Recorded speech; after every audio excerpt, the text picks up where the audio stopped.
नमस्कार मित्रांनो, मागील व्हिडिओमध्ये मी तुम्हाला एक क्वेश्चन केला होता की असिंक पाईप हे टास्क लिस्ट कंपोनंटमध्येच का यूज केलं आहे, टास्क फॉर्म कंपोनंटमध्ये का नाही.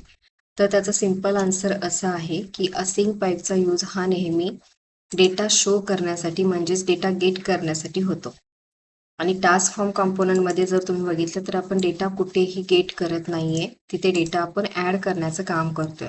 त्यामुळे टास्क लिस्ट कंपोनंटमध्ये आपण पेज लोड झाल्या म्हणजेच एनजी ऑनिट वरती सर्व्हिसमध्ये जाऊन जी गेट व्हॅल्यू मेथड आहे ती कॉल केलेली आहे.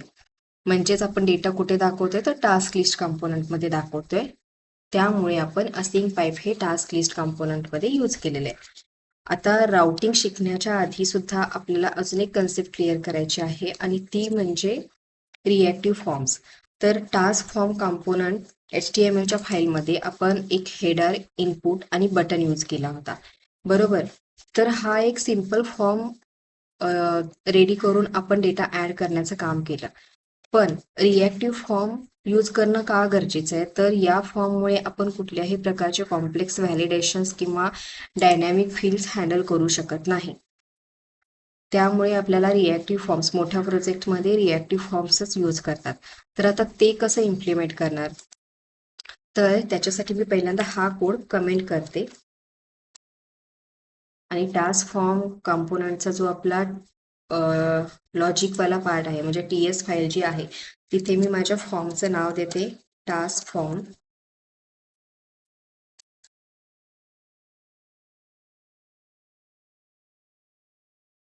त्याच्यासाठी आपण यूज करणार फॉर्म ग्रुप.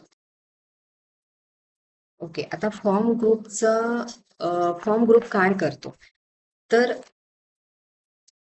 म्हणजे आपण जे रिॲक्टिव्ह फॉर्म आत्ता तयार करणार आहे त्याच्यासाठी काय काय form group, form control name किंवा ज्या छोट्या मोठ्या मेथड्स असतील आणि त्याच्यामध्ये आपण काय इम्प्लिमेंट केलेलं आहे ते पूर्ण समजून घेण्याचा तुम्ही प्रयत्न करा. कारण त्या ज्या छोट्या छोट्या गोष्टी आहेत त्या खूप इम्पॉर्टंट आहेत आणि रिअल प्रोजेक्टमध्ये तर त्या यूज केल्याच जातात. तर फॉर्म ग्रुप वापरून आपण काय करतो, तर HTML फॉर्मला म्हणजे इथे जर मी एक फॉर्म क्रिएट केला,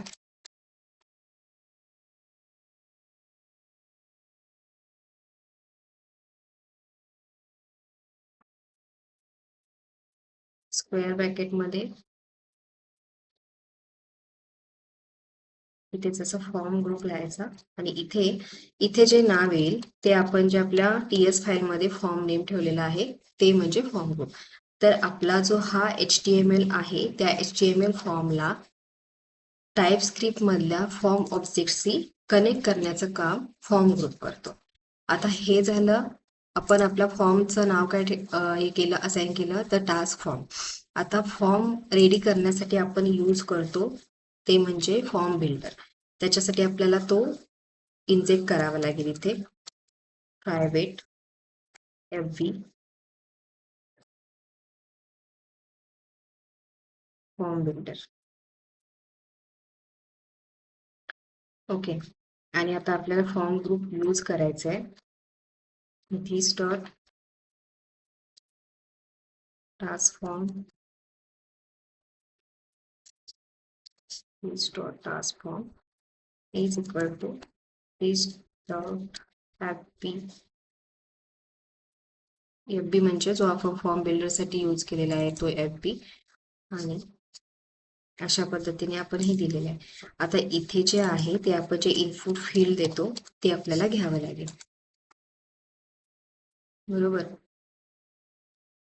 आता सपोज की तुमच्याकडे एम्प्लॉय फॉर्म आहे किंवा तुम्ही ॲज अ टास्क म्हणून हेच क्रिएट करा की एम्प्लॉय फॉर्म क्रिएट करायचा आहे ज्याच्यामध्ये तुम्हाला इनपुट फील्ड्स कोणत्या आहेत, नेम म्हणजे employee name, contact number, email address, gender, अशा पद्धतीने तुम्ही 4-5 फील्ड्स घ्या जिथे तुम्ही त्या फॉर्ममध्ये हे सेम ॲड करणार. जसं आता मी टायटल ॲड केलंय, इथे खाली तुम्ही नेम, अशा पद्धतीने तुम्ही ॲड करत जाणार.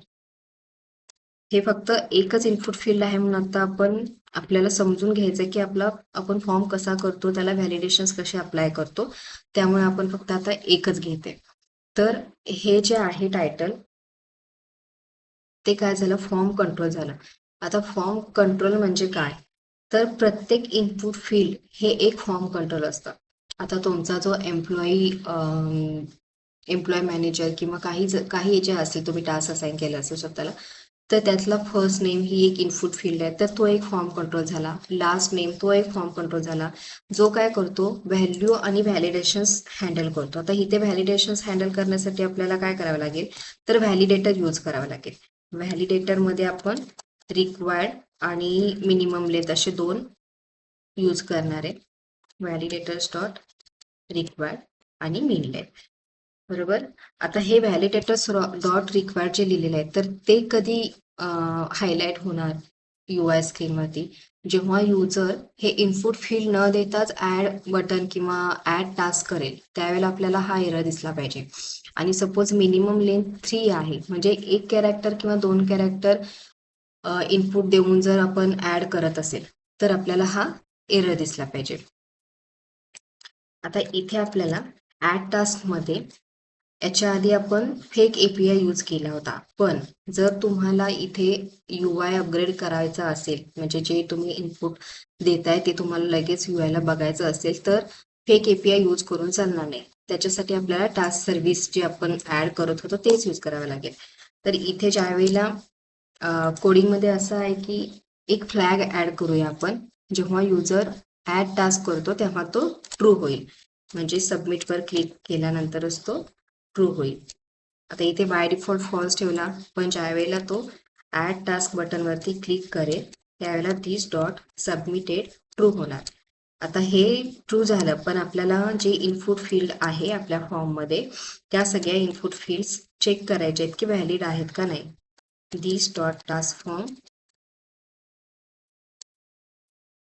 इनव्हॅलिड जर असेल तर रिटर्न, म्हणजे डेटा बॅकएंडला जाण्याआधीच इथे आपण चेक करतोय की आपण जो फॉर्म मध्ये पूर्ण सगळ्या इनपुट फील्ड्सच्या इनपुट देत आहोत त्या पूर्ण व्हॅलिड आहेत की नाही. आता आपण जे आपली फील्ड घेतलेली आहे टायटल, एका ह्याच्यासाठी आपण ट्राय करतोय, त्यामुळे constant title is equals to this dot, ती कुठून घेणार, टास्क फॉर्म डॉट व्हॅल्यू, काय आहे व्हॅल्यू, टायटल आहे. त्याच्यानंतर हा जाणार बॅकएंड सर्व्हिसला, जे आपण टास्क सर्व्हिस ऍड केलेली आहे तिथे ऍड टास्कवाली मेथड, तिथे टायटल घेऊन जाणार. नंतर आपला फॉर्म रिसेट होणार, आणि रिसेट झाल्यानंतर आपण जे सबमिटेड ट्रू केलं होतं ते फॉल्स करणार. आता हे लॉजिक जे आपण कंपोनंट मध्ये ऍड करण्याचं लॉजिक आहे ते तर झालं. अजून एक मेथड जी आहे, एक नेहमी लक्षात ठेवा की गेट एफ एक मेथड आहे, म्हणजे ही एक हेल्पर मेथड तुम्ही कन्सिडर करू शकता. ह्याने काय होतं, तर फॉर्म कंट्रोल्स म्हणजे जे तुम्ही इनपुट देताय ते आपण इझिली ऍक्सेस करू शकतो. तर त्याच्यासाठी आपण ही गेट एफ देतोय. आता जर गेट एफ नाही दिली तर त्याला आपल्याला वेगळा सिंटॅक्स आहे विदाउट, पण ते थोडंसं कॉम्प्लेक्स होतं, त्यामुळे आपल्याला इझिली ऍक्सेस करण्यासाठी गेट एफ ही मेथड यूज करणं खूप इम्पॉर्टंट आहे. आता हे सगळं आपण HTML मध्ये कसं करणार, तर आपण फॉर्म ग्रुपचं नाव आपल्याला दिलेलं आहे टास्क फॉर्म, त्याची कॅपिटल असतो, ठीक आहे. तर इथे एक मेथड, आता मेथड आपल्याला कॉल करायची नाहीये, एक डिव ऍड करते. तर त्या डिव मध्ये आपल्याला काय करायचंय की एक लेबल ऍड करायचंय.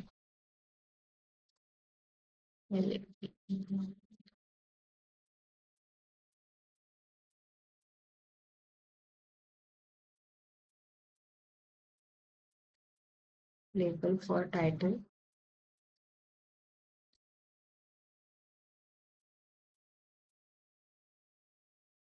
टास्क टायटल, ठीक आहे. आता हे जे हा, आता हे जे टायटल आहे त्याला आपण स्टार, म्हणजे रिक्वायर्ड साठी जे आपण रेड कलर मध्ये शो करत असतो ते, आणि इनपुट दिल्यानंतर इथे आपण एक बटन ऍड करू.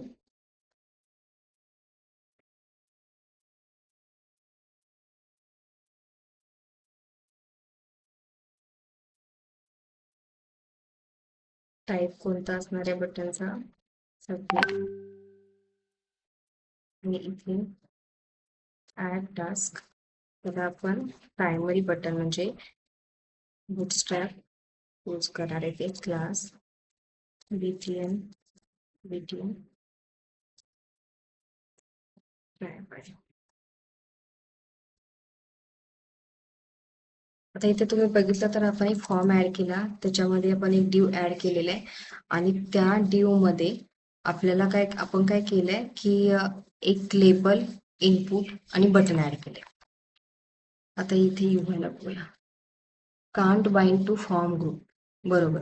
आता इथे आपण मगाशी जे यूज करत होतो तो नॉर्मल फॉर्म होता.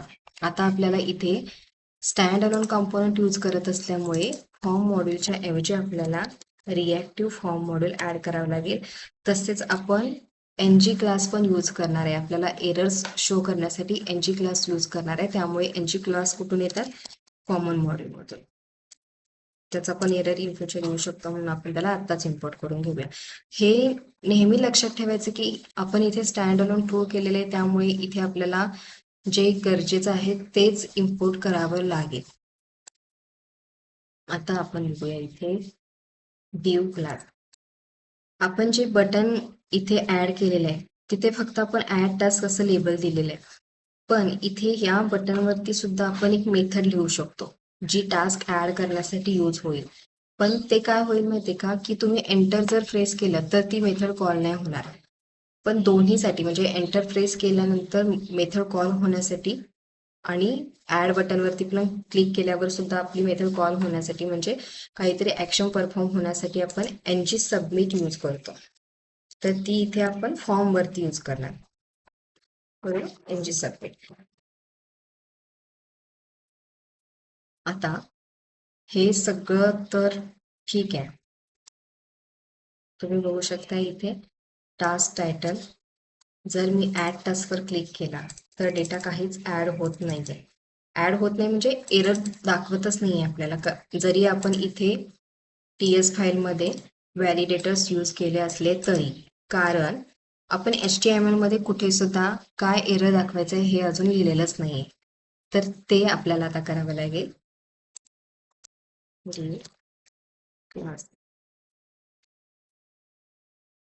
छोटा इनपुट बॉक्स टाकूया आपण.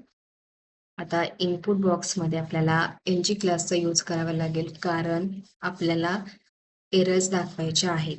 आता तुम्ही इथे इनपुट फील्डमध्ये फॉर्म कंट्रोल नेम बघितलं असेल, तर फॉर्म कंट्रोल नेम खूप इम्पॉर्टंट आहे. त्याच्यामुळे 2 फाईल्समध्ये कनेक्टिव्हिटी होणारच नाही.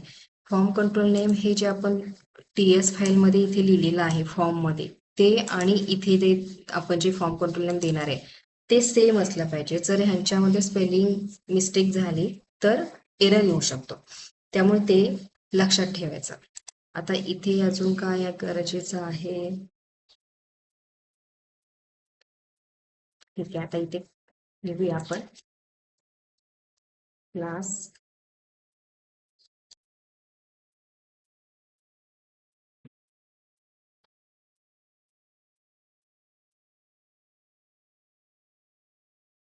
क्लास आपण यूज करणार आहे फॉर्म कंट्रोल, आणि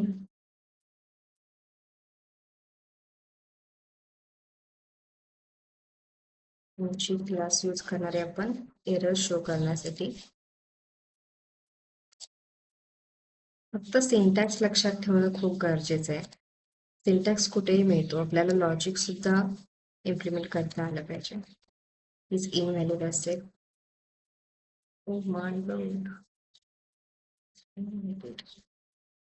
आपण जे सबमिटेड यूज केला होता, अच्छा, हे सगळं आपल्या ब्रॅकेटच्या इथे चाललेलं आहे.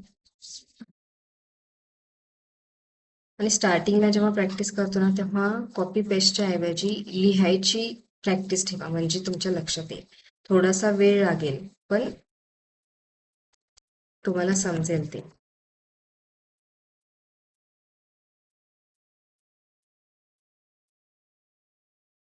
आपण जे हे सबमिटेड फ्लॅग यूज केला होता तो सबमिटेड फ्लॅग, अँड आता हा जो एफ यूज करणार आहे ना, तो आपण गेट एफ वाला एफ आहे. नसेल तर मग इथे लिहावं लागलं असतं की this dot form dot title अशा पद्धतीने. तर ते टाळण्यासाठी आपण फक्त इथे शॉर्टकट यूज करतो, म्हणजे इझिली ऍक्सेस करू शकतो.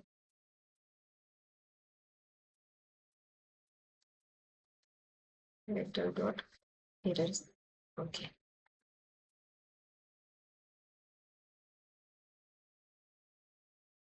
आता आपण जसं पाठीमागे एका व्हिडिओमध्ये बोललो होतो की स्टँड अलोन कॉम्पोनंटमध्ये आपण एनजी फॉर किंवा एनजी इफ यूज नाही करत आहे, तर त्याच्यासाठी आपण काय यूज करतोय, @ यूज इफ यूज करतो किंवा @ फॉर यूज करतो. तर आपल्याला आता इथे कंडिशन लिहाव्या लागतील. इथे पण आपण @ यूज करणार आहे, कारण आपण सगळं अपडेटेड काय आहे ते बघतोय. @ नंतर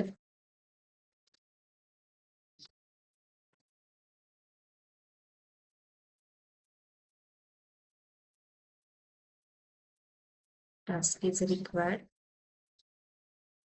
ओके.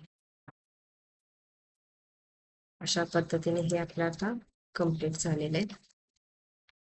पण आपल्याला @ इफ यूज करायचं नाही आहे. डिस्कार्ड करूया आपण.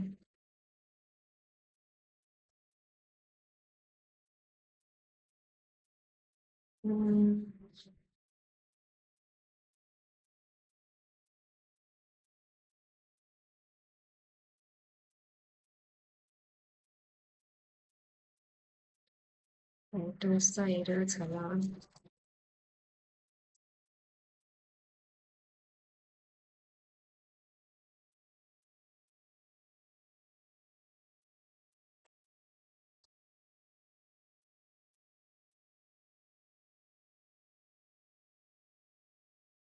फीडबॅक.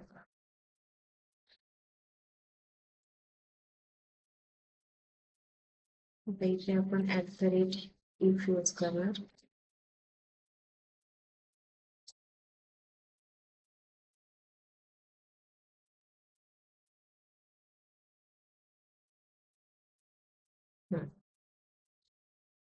सेम आपण यूज करणार आहे.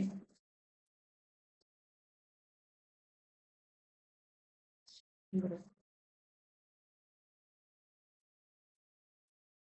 ठीक आहे. आता हे टायटलची जर लेंथ 1 कॅरेक्टर किंवा 2 कॅरेक्टर असेल तर आपल्याला हा एरर दिसेल. आणि जर विदाउट एनी इनपुट आपण ऍड टास्क वरती क्लिक करत असेल तर आपल्याला हा एरर शो होणार आहे. तर आता हे वर्क होतंय का ते बघूया. Add task, wow, task title is required. आणि बरोबर ऍड टास्क. ठीक आहे. आता तुम्ही हे बघू शकता.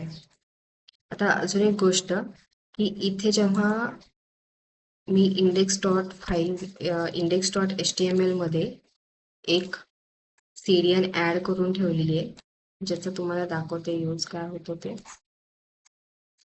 ही एक बुटस्ट्रॅप, म्हणजे जे ऑफिशियल वेबसाईट वरूनच कधी पण बुटस्ट्रॅप किंवा कोणतीही सीरियल हवी असेल तर ती ऑफिशियल वेबसाईटला जाऊनच घ्यायची.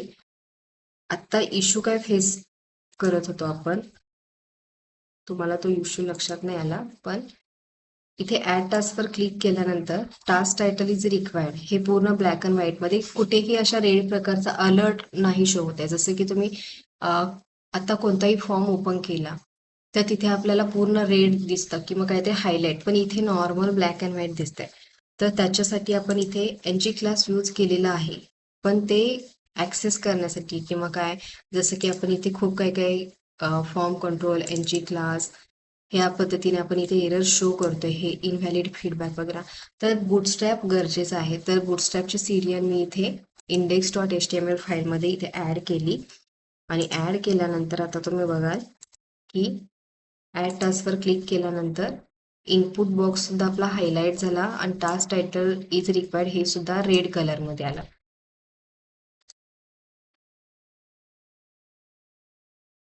आता हे लर्न अँग्युलर मी ऍड केल्यानंतर ऍड पण झाला. आणि मिनिमम लेंथ वाला जो बघत होता त्यावेळेला LEA, जर मी ऍड टास्कवर क्लिक केला फक्त 2च कॅरेक्टर देऊन, तर आपल्याला task title must be at least 3 characters. म्हणजे हे पूर्णपणे वर्क होतंय. आता परत एकदा तुम्हाला सांगते की आपण जे गेट एफ फंक्शन लिहिलेलं आहे, तर त्याचा यूज करून आपण काय करतो, फॉर्म कंट्रोलला एक इझिली ॲक्सेस करू शकतोय या मेथडने. आणि एन जी क्लास यूज करून आपण UI एन जी क्लास कुठे गेला, हा एन जी क्लास यूज करून आपण UI हायलाइट करतो. म्हणजे काय करतो की डायनॅमिक क्लासेस अप्लाय करू शकतो बेस्ड ऑन द व्हॅलिडेशन. आता जे आपण इथे फॉर्म ग्रुप यूज केलेला आहे, तर ते वापरून आपण HTML फॉर्मला, जो आपला हा HTML आहे, त्या फॉर्मला टाईप स्क्रिप्ट मधल्या फॉर्म ऑब्जेक्टशी कनेक्ट करतो, म्हणजे इथे.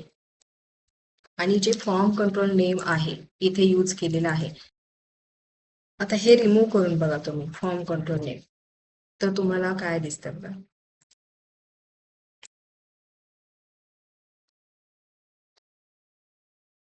हे बघा, म्हणजे तुम्ही इथे ऑलरेडी इनपुट दिलेलं आहे, ज्याची मिनिमम लेंथ पण, म्हणजे ते व्हॅलिडेशन पण इथे फुलफिल होतं.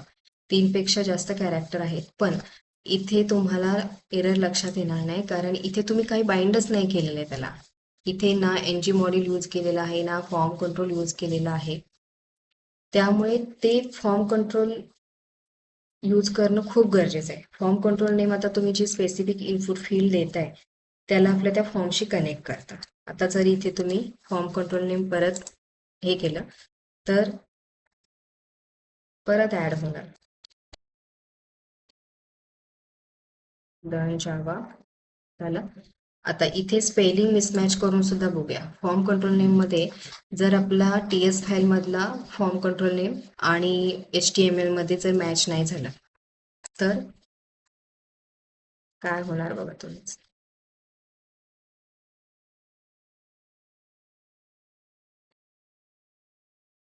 हे बघा, same error, title is required. म्हणजे ते जर फॉर्म कंट्रोल नेम मॅच नाही झालं, बाइंडिंग व्यवस्थित झालं नसेल, तर आपला फॉर्म व्यवस्थित यूज नाही करू शकणार आपण. त्यामुळे सगळ्या गोष्टी महत्वाच्या आहेत. आता फॉर्म कंट्रोल जे यूज केलेलं आहे, इथे क्लास फॉर्म कंट्रोल पण दिलेलं आहे, तर त्या फॉर्म कंट्रोलचा मेनिंग असा आहे की प्रत्येक इनपुट फील्ड, जसं की first name, last name, contact, ह्या प्रत्येक इनपुट फील्डला आपण एक फॉर्म कंट्रोल म्हणलं तरी चालेल, जे व्हॅल्यू आणि व्हॅलिडेशन्स हँडल करतो. जसं की इथे टास्कला इथे व्हॅल्यू आता काहीच नाहीये आणि व्हॅलिडेशन्स आपण इथे अप्लाय केलेले आहेत. तर अशा पद्धतीने तुम्ही दोन्ही एक फॉर्म क्रिएट करा, त्याच्यामध्ये व्हॅलिडेशन्स अप्लाय करून बघा. जसं की एम्प्लॉय फॉर्म क्रिएट करणार आहे, तर त्याच्यामध्ये कॉन्टॅक्ट नंबरचा जो इनपुट फील्ड आहे, तर त्याच्यामध्ये तुम्ही कॅरेक्टर नाही टाईप करू शकत, किंवा त्याच्यामध्ये एखाद्या युजरनी कॅरेक्टर टाईप केलं आणि ॲड टास्कवरती क्लिक केलं, तर तुम्ही एक स्पेसिफिक मेसेज देऊ शकता की कॉन्टॅक्टमध्ये आपण contact does not content any character, असं. किंवा त्याची लेंथ फक्त 10 डिजिट्स पाहिजे, किंवा आपण जे +91 इंडियासाठी आपण यूज करतोय, तर ते म्हणजे सिटीनुसार किंवा कायानुसार कोड वगैरे असतील, तर त्याच्यासाठी आपण काय यूज करतो, किंवा स्पेस द्यायचा असेल तर त्यासाठी आपण व्हॅलिडेशन्स काय यूज करणार. ईमेलसाठी ईमेल फॉर्मॅट बरोबर व्यवस्थित पाहिजे, म्हणजे कसाही आपण @.com लिहू शकत नाही, @Gmail, ईमेल, आउटलुक अशा पद्धतीने पाहिजे. तर ह्याच्यासाठी ते सुद्धा तुम्ही R&D करा, ते अप्लाय करा, कारण रिअल इंडस्ट्रीमध्ये हेच व्हॅलिडेशन्स असतात, क्लायंटच्या ह्याच रिक्वायरमेंट असतात. त्यामुळे तुम्ही याची प्रॅक्टिस स्वतः करा. आता मी फक्त एक नॉर्मल टायटल आणि त्याच्यासाठी रिक्वायर्ड मिनिमम लेंथ असे व्हॅलिडेशन्स यूज केलेले आहेत. तर आपण इन फ्युचर तसे करून बघूया, पण आता आपल्याला पहिल्यांदा सगळ्या कन्सेप्ट क्लिअर करायच्यात. हा व्हिडिओ जर तुम्हाला खरंच हेल्पफुल वाटला, तर चॅनलला सबस्क्राईब करा, व्हिडिओला लाईक करा. भेटूयात नेक्स्ट व्हिडिओमध्ये. आता आपण नेक्स्ट व्हिडिओमध्ये राउटिंग शिकणार आहोत, तर तुम्ही याची प्रॅक्टिस करा. इथेपर्यंत या. काही डाऊट असेल तर विचारा. चला तर मग भेटूयात नेक्स्ट व्हिडिओमध्ये. Thank you so much.